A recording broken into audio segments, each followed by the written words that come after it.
Frères et sœurs, restez bénis. Donc du coup, oui, c'est vrai que j'ai cru faire bien, mais je me suis totalement trompé. Et il me doit de faire une vidéo pour me justifier d'une erreur que j'ai pu commettre. C'est normal, parce que moi je suis quelqu'un d'authentique. Et je reconnais mes erreurs. Et quand je les reconnais, je les répare. Et ça coûte rien. C'est encore mieux de réparer une erreur que de la laisser comme ça ou excuser une erreur. Donc il faut être correct avec les gens. Hein. On est là, les gens ils sont là, ils prennent leur temps pour nous écouter. Et on leur doit l'honnêteté et on doit être correct avec eux. Donc moi je suis correct avec vous. J'ai vu que beaucoup de personnes ces derniers temps se sont abonnées.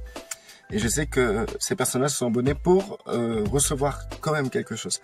Donc, je vais être honnête avec vous et je suis sûr de m'être trompé.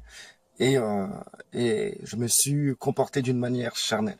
Tout simplement parce que, en fait, j'ai cru vraiment qu'on pouvait s'entendre. Que je pouvais m'entendre avec tout le monde. Que je pouvais m'entendre avec les frères et sœurs qui prêchent la parole de Dieu. Que je pourrais m'entendre avec Georges. Que je pourrais m'entendre avec Kevin Gall.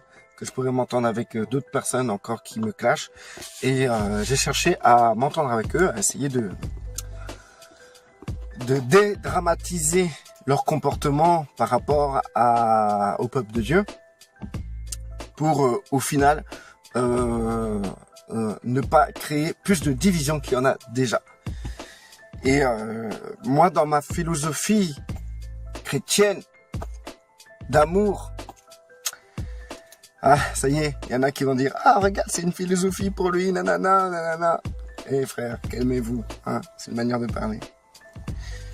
Donc, du coup, dans ma manière de voir les choses, si vous voulez, bah, en fait, j'ai cru vraiment que on pouvait s'entendre. Même si on n'a pas la même compréhension, le même niveau de compréhension de certains versets, de certaines doctrines, de certaines théologies, et qu'on pouvait s'entendre avec respect dans le principe même de l'amour. Tout simplement.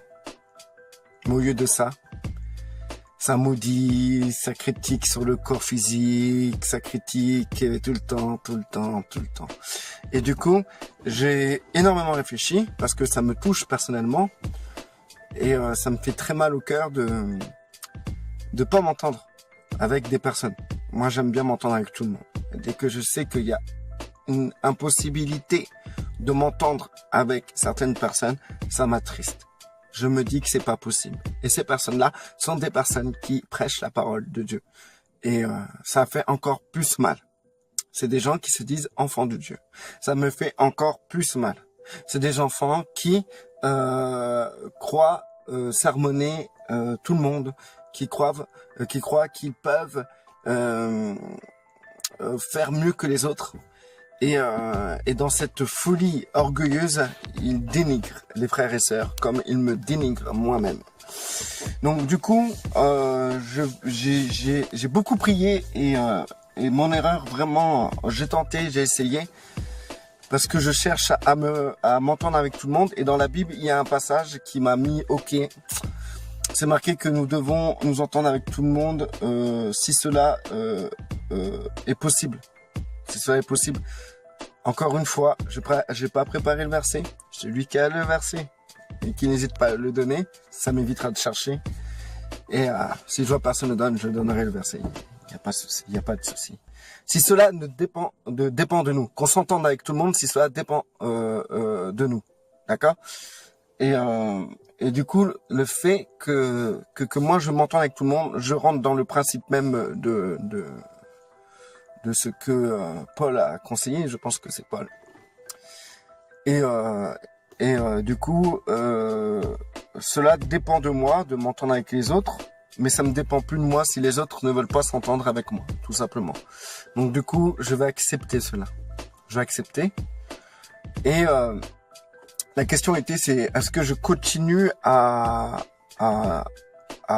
répondre ou j'arrête de répondre à ces gens? Donc j'ai beaucoup réfléchi sur ce sujet et je me dis que si je réponds, les gens vont dire que je suis orgueilleux et que vraiment j'ai que ça à faire. Si je réponds pas, je laisserai peut-être des personnes être encore plus méchantes parce que des personnes suivent ces gens-là et que si je ne réponds pas, je leur enlève la possibilité par ma réponse de leur montrer que la personne qu'ils suivent depuis un moment n'est plus dans la volonté de Dieu, du fait qu'il maudit son prochain, qu'il traite, qu'il insulte son prochain, qu'il veut découper en deux son prochain, qui juge son prochain sur son physique, qui renie les frères et les sœurs, donc le corps du Christ, donc Christ. Et donc, le fait de pouvoir répondre avec douceur, bien sûr avec douceur, peut permettre à beaucoup de personnes justement de voir notre avis à notre horizon. Et qui vont et cela va permettre aussi à certaines personnes de se repentir ou peut-être de comprendre qu'ils ne doivent pas participer à ce genre de division. Même si c'est sur YouTube ou sur des réseaux sociaux, ils ne doivent pas participer à ce genre de division en acceptant, en adhérant et en aimant ce que certaines personnes peuvent faire en vidéo sur d'autres personnes. Donc du coup, je vais répondre.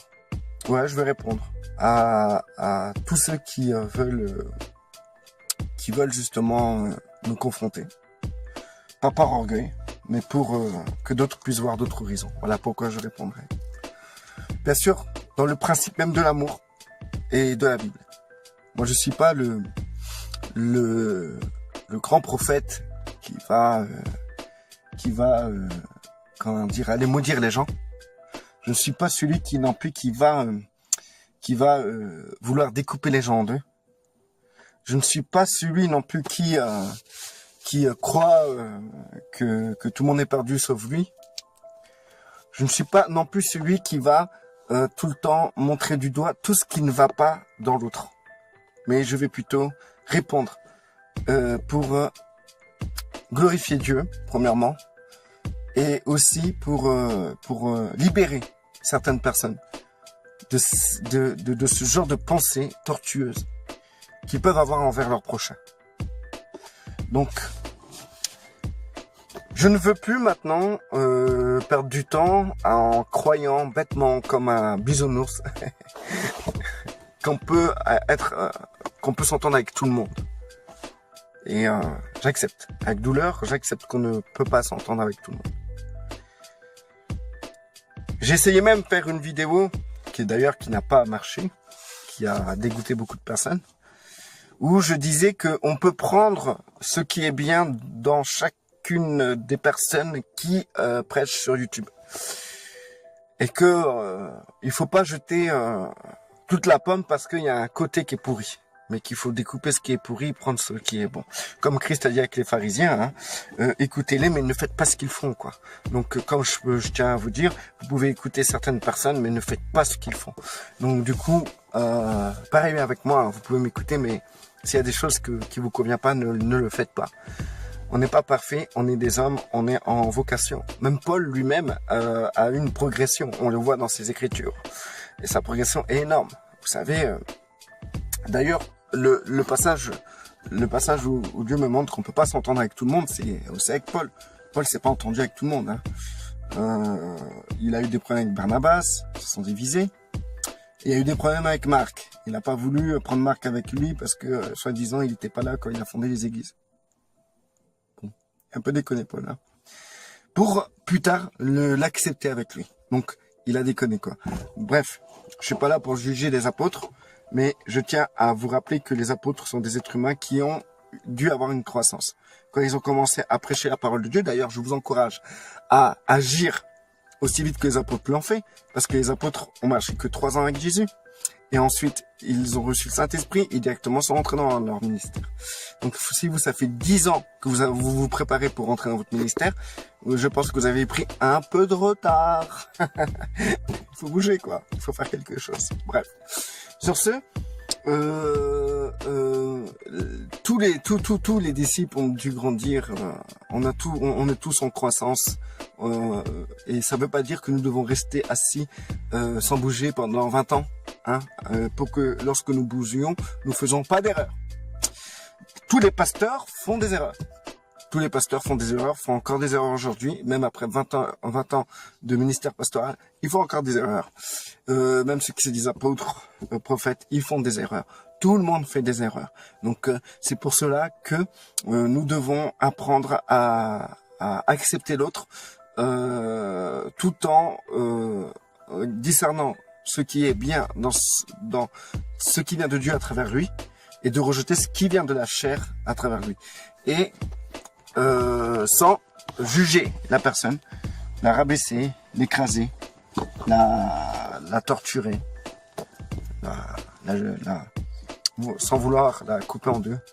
Si je précise couper en deux, c'est que j'ai entendu un frère dire ça à un autre frère. Ça m'a choqué. Pas que je sois sensible, parce que moi c'était mon langage avant. Hein. Moi avant, voilà quoi. Je suis sorti d'un univers assez glauque. Donc du coup, ça me fait pas peur, ça me fait pas mal. Mais venant d'un frère envers un autre frère, ça me fait mal. Je trouve pas que c'est normal, on ne devrait pas en arriver là. Donc du coup, voilà, ce que je peux dire, c'est que je me suis trompé dans le fait que j'ai voulu m'entendre avec tout le monde. Et j'ai fait une vidéo où justement les vidéos tournaient autour du fait que oh les gars, moi je veux m'entendre avec vous. Comme des vidéos où j'écris des trucs voilà quoi. J'accepte que vous voulez pas vous entendre avec moi, mais je répondrai à ce que vous mettez en avant à mon sujet. Non, pas pour une fierté, parce qu'à l'origine, moi, je voulais pas répondre, mais plutôt pour libérer certaines personnes. Franchement, quelle liberté vous pouvez ressentir quand vous quittez ce genre pas quand vous quittez, mais quand vous cessez d'imiter ce genre de frères qui sont tout le temps dans la loi, les légalistes, les pharisiens. Tout le temps, quand vous crachez à la figure le mot péché, péché, péché, péché, péché. Tout le temps, quand avec eux, c'est tout le temps ça. C'est lassant, c'est chiant. Presque on a envie de les mettre sur la croix pour qu'ils soient crucifiés avec Christ. Mais malheureusement, c'est pas à nous de faire ça. C'est à Christ de le faire. Donc, supportons ces frères et sœurs. Mais libérons-nous de cette force qui nous écrase, qui nous culpabilise, qui nous rend esclaves. Moi, je vous enverrai dans plein de figures, tout le temps, ce mot. Yeshua. Jésus, Jésus, Yeshua. Notre sauveur. Gloire. Tous ces mots-là. Parce que c'est ça qui vous transforme. C'est pas tout le temps en vous rabâchant le mot péché qu'on va vous transformer. Et toutes ces images que vous voyez de pasteurs corrompus. Comment vous pouvez être dans la chrétienté, être avec Christ et vous sentir bien après avoir vu toutes ces choses-là. Comment vous pouvez vous sentir bien si ça vous fait pas mal au cœur de voir tous ces pasteurs chuter, tous ces hommes de Dieu chuter, toutes ces personnes chuter, qu'on met en avant devant les païens, on les jette aux chers, ces gens-là. Comment vous pouvez vous sentir bien? Moi, je me sens mal. Ça me fait mal de voir cela. Donc, si vous vous sentez bien dans votre vie chrétienne en regardant tout le temps ça, c'est que vous êtes un chrétien maso. Voilà. Vous allez dire, ah l'autre il me juge. Bah si tu te sens concerné, c'est ton problème. Moi, je suis derrière un écran, il n'y a personne devant moi. Voilà. Bref. Au lieu de parler pour rien, je vais arrêter cette vidéo. Et voilà. Je tiens à changer ma manière de faire sur YouTube. Ma manière de faire. Je vais tout le temps continuer à mettre des vidéos d'exhortation, d'édification, mais je ne vais pas hésiter à parler des frères et des sœurs qui rendre esclaves des tas et des tas de chrétiens. Donc, je vais parler de tout ça. Pas tout le temps, hein. Et je vais pas dénoncer ces frères et sœurs juste pour les dénoncer. Mais je vais leur montrer qu'il y a mieux. Il y a mieux. Il y a cette liberté qui est en Christ, qui leur tend la main. Et tout en cette vie où on fait attention à ne pas faire un petit peu de travers, je tiens à vous dire, ça c'est pas de la liberté. Je vous promets que c'est vrai. Il y a mieux. Je vous promets qu'il y a mieux. Cette liberté en Christ, où vous vous sentez bien, reposé, nickel. Où vous n'avez pas peur, mais vous avez beaucoup de confiance. Pas d'orgueil, de la confiance. Vous êtes rassuré. Et ça vous permet d'aimer votre prochain, de prendre soin de votre prochain. Voilà. Restez bénis.